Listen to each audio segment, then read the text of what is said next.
Ah, Red Lobster, your uncle's first fancy meal. A place where Cheddar Bay biscuits were so good, they practically had their own fan club. I swear I can still taste them. I mean, you'd sit down, order your shrimp scampi, and then devour an entire basket before the entrees even arrived. But something's changed. If you haven't noticed, Red Lobster is no longer the seafood empire it once was. So what went wrong? What happened to the brand that brought seafood to Middle America? Let's dive into the rise, peak, and eventual struggles of Red Lobster, and why it just filed for bankruptcy in May 2024. Spoiler alert, the Cheddar Bay biscuits couldn't save them. Red Lobster was founded by Bill Darden in 1968 with a simple yet brilliant idea: bring affordable seafood to the masses. Back then, seafood was mostly reserved for coastal towns or fine dining, but Darden saw an opportunity. The chain took off almost immediately, with people flocking to the restaurants for their reasonably priced shrimp, lobster, and, of course, those biscuits. By the late 1980s and into the 1990s, Red Lobster was a household name. It was growing fast, with over 700 locations across the US and bringing in billions of dollars in revenue annually. Their business model? Serve affordable seafood in a casual dining setting that felt just upscale enough to make you feel like you were treating yourself. At its height, Red Lobster was a giant in the restaurant industry, making seafood accessible to everyone. And it wasn't just about the food, it was an experience. For many families, going to Red Lobster was a special occasion. After all, where else could you get endless shrimp promotions or indulge in lobster tail without needing a second mortgage? But this success wouldn't last. What was once the king of casual dining seafood began to lose its grip. And it wasn't just because of changing customer preferences. A series of strategic missteps and larger industry shifts would ultimately pull Red Lobster underwater.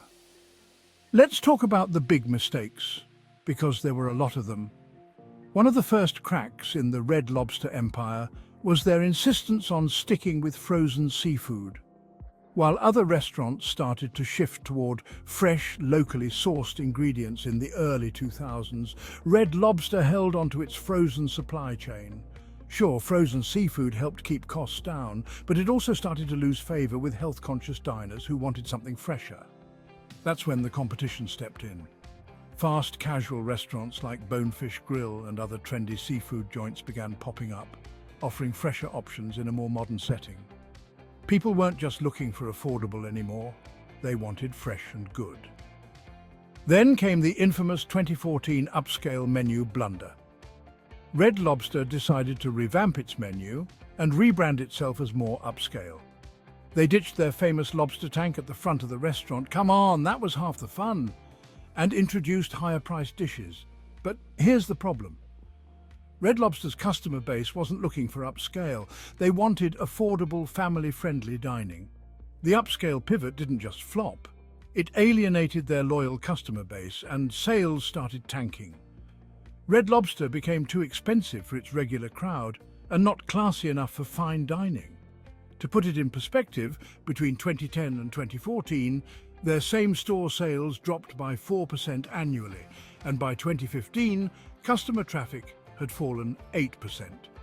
If Red Lobster had a Yelp page, this would have been the equivalent of a one-star review. But it wasn't just poor business decisions that led to the downfall. The entire seafood industry was going through changes. Rising seafood prices, overfishing and sustainability issues all played a role. By the mid-2010s, it became harder and more expensive for Red Lobster to offer their signature dishes without raising prices even more. They tried adjusting their menu to match the rising costs, but it only made things worse. The price hikes pushed even more people away, and Red Lobster's margins continued to shrink.